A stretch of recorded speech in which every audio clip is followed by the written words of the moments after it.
Hello second year students. आज मैं आपको एक बहुत ही ब्यूटीफुल स्टोरी जिसकी अभी मैं आपको पीडीएफ भेज चुकी हूँ उसके बारे में I will lecture you and I will try to explain you. बहुत खूबसूरत स्टोरी, वेरी कंटेम्प्रेरी।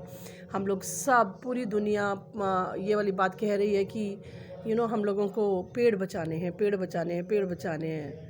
मेरे लिए ये विशेष तौर पे बहुत बहुत बहुत ही खूबसूरत है क्योंकि मुझे पेड़ों से सख्त प्यार है, बेहद प्यार है। और शायद मैंने पिछले 4 साल में 20-25 के करीब पेड़ लगाए अपने घर के आसपास। सो मेरे लिए बहुत खूबसूरत, बहुत इम्पोर्टेंट ये story. And of course R K Narayan, one of my favourites. आप सब ने गाइड पिक्चर देखी है देवानंद वाली, जो उनके नावल पे बेस्ड है। और आप सब ने मालगुडी डेज और स्वामी एंड हिज फ्रेंड्स ज़रूर देखे होंगे। ऑफ कोर्स जब हम लोग छोटे थे तब वो दूरदर्शन पे आते थे, लेकिन अभी भी वो रिपीट हो रहे हैं, उन्हें ज़रूर देखिएगा।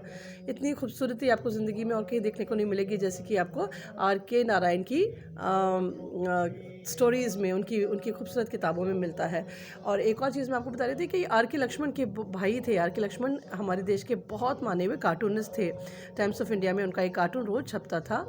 और हाँ, आर के नारायण और आर के लक्ष्मण दोनों को हम लोग बहुत मिस करते हैं। काफ़ी अच्छी उम्र में दोनों की डेथ हुई थी, लेकिन फिर भी लिटरेरी जगत के लोग उन्हें बहुत मिस करते हैं। अब मैं आपको एक बहुत ही ब्यूटीफुल उनकी स्टोरी सुनाने वाली हूँ, the x. Okay, the x को आप जानते हैं, इस कुल्हाड़ी हिंदी में। तो एक बहुत ही प्यारी स्टोरी कि वेलन नाम का एक लड़का था। तो किसी गुज़रते हुए पंडित ने उसके बारे में ये किया, एक भविष्यवाणी, कि वो एक 3 मंजिले घर में रहेगा।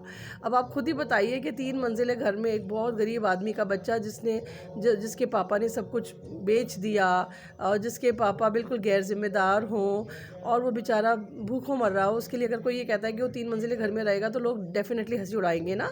तो लोगों ने काफ़ी हंसी उड़ाई। लेकिन जब वो 18 साल का हुआ विलन, तब उसके पिता के किसी मिसबिहेवियर के कारण उसने घर छोड़ दिया और वो 3-4 दिन तक भूखा इधर उधर भटकता रहा।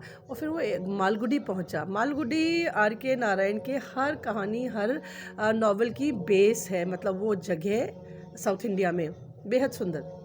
तो मालगुडी जैसा उनका प्रेजेंटेशन है मालगुडी का।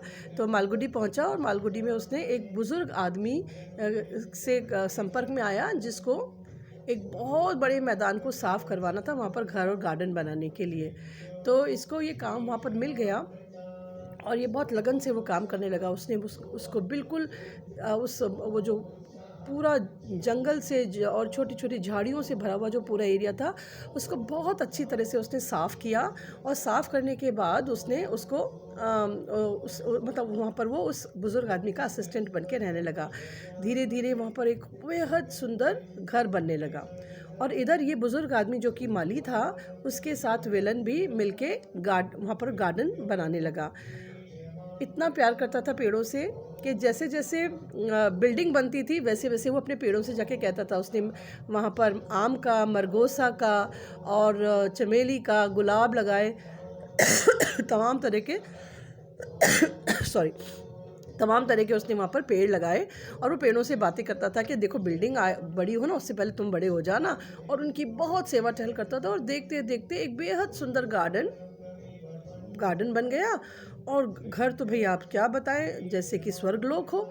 इतना खूबसूरत वो 3 मंजिल का घर था, जिसके अंदर सुंदर सुंदर पिलर्स थे, वरांडे थे, चिड़ियाएँ, तोते, मैना वहाँ पर आके गाया करते थे। पूरा देखते देखते बेहद सुंदर बन गया। बड़े खुशी से दिन बीतने लगे। मास्टर जो था, मालिक जो था, मालिक मालकिन सब विलन को बहुत इज्जत करते थे। विलन वहाँ पर रहने लगा, उनका नौकर बन गया, उनका माली बन गया। और उस सुंदर घर में वो भी रहने लगा। और मास्टर के बच्चे होने लगे। धीरे धीरे हर कुछ इतना ब्यूटीफुल, इतना सेटल्ड, इतना सुंदर होने लगा। और फिर धीरे धीरे समय बदलता है बेटा। हर चीज़ एक जैसी रहती ही नहीं है, ना सुख रहता ना दुख रहता। उस घर को भी अपने हिस्से का दुख देखना था। तो धीरे धीरे समय बढ़ता गया। मालिक की और मालकिन की उम्र बढ़ती गई।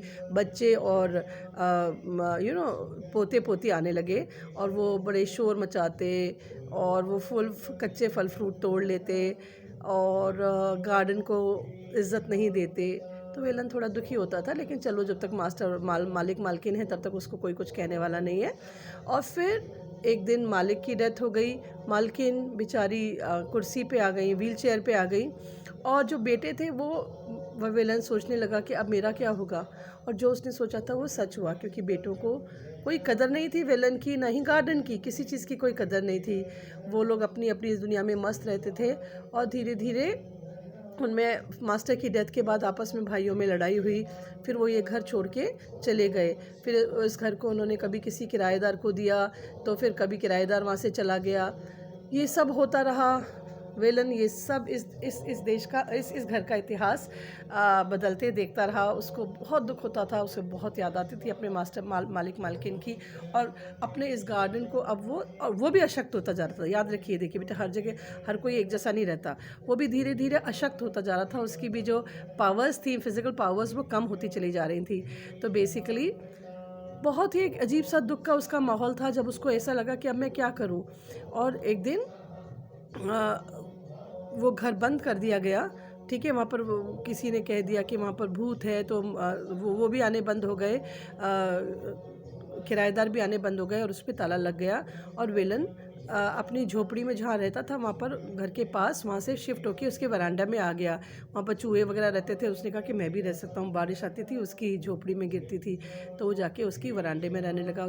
लेकिन फिर भी वो अपने जितना हो सकता था अपने पेड़ों की सेवा करता था। लेकिन एक दिन तो बहुत ही खतरनाक हुआ। वो जब अपनी झोपड़ी में सो रहा था, तो एकदम उसको कुल्हाड़ी चलने की आवाज़ आई, और वो भागता हुआ गया। वहाँ पर देखा उसने कि ये क्या हो रहा है, तो उसके पेड़ों को काटा जा रहा था। तो उसने कहा कि अरे अरे, आप ये पेड़ क्यों काट रहे हैं? तो उसने बताया, जो लेबर था उसने बताया कि कंपनी का आदेश हुआ है कि इस पूरे घर को गिराया जाएगा, ये पूरा गार्डन काटा जाएगा, और इसकी जगह एक नई बिल्डिंग बनेगी। वेलन तो सुनते ही जैसे बहुत रोने लगा। बोला, ये मेरे बच्चे हैं, प्लीज़ इन्हें मत काटिए, मैंने इन्हें अपने बच्चों की तरह प्यार किया है। आश्चर्य की बात ये होगी बेटा कि विलन की भी 7-8 बच्चे हुए थे। विलन का भी बहुत बड़ा पूरा परिवार था, लेकिन वो कभी गांव नहीं जाता था, क्योंकि उसे पेड़ों से बहुत लगाव था। वो अपना गांव लगभग छोड़ के आके इसी घर में रहने लगा था। वो कभी कभार अपने गाँव जाता था। वो रोने लगा और बोलने लगा, ये मेरे बच्चों की तरह मैंने इन्हें पाला है, प्लीज़ इन्हें मत काटो।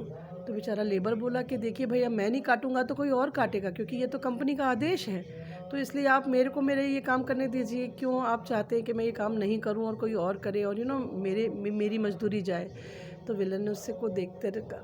उसके पहले भी कारें आई थी, और लोग उसको देख के गए थे घर को। तो विलन को पहले से ही मालूम था कि कुछ ना कुछ तो ऐसा होने वाला है। लेकिन एक चीज़ जो विलन नहीं देखना, वो घर, उसे याद था घर बिक जाएगा, घर टूटेगा, पता नहीं क्या होगा। लेकिन कम से कम वो बगीचे के बारे में ऐसा नहीं सोचता था, गार्डन के बारे में ऐसा नहीं सोचता था। तो क्या हुआ बेटा कि जब वो उसको काटने लगे, तो विलन ने कहा कि ऐसा करिए कि मुझे, अच्छा, विलन को भी गांव जाने के लिए हो गया था कि तुम भी अब गांव जाओ, क्योंकि अब इस यहाँ पर आपकी ज़रूरत नहीं है। ठीक है, तो विलन ने उसको बोला, काटने वाले को, कि देखिए, जब मैं बहुत दूर चला जाऊँ ना, तब आप इसे काटना शुरू करना, मैं अभी यहाँ से रवाना हो जाऊँगा। और आधे घंटे बाद भी धीरे धीरे विलन बहुत कम दूरी पे पहुँचा था, और कह रहा था, मैं अभी भी सुन रहा हूँ, मैं अभी भी सुन रहा हूँ, प्लीज़ अभी मत काटो, अभी मत काटो। Beautiful story. मतलब चाहते चाहते वो अपने पेड़ों को नहीं छोड़ पा रहा था, और वो चाह रहा था कि, वो गरीब आदमी चाह रहा था कि किसी न किसी तरह से मेरे ये पेड़ बचे रह जाएं। लेकिन देखिए, आपने खुद ने ही देखा है कोटा में बड़े बड़े बागों को बिल्कुल कटते हुए, और आज हम जो देख रहे हैं, जो हमारी दुनिया की जो हालत हो रही है बिना पेड़ों के, वो तो आप सब जानते हैं। आप राजस्थान के बच्चे हैं, और आपको ये भी मालूम है कि जोधपुर के राजा जब काट रहे थे पेड़, तो सारी महिलाएं जोधपुर की उनको राखी बांध के उनसे चिपक गई थी कि वो पेड़ ना कटें।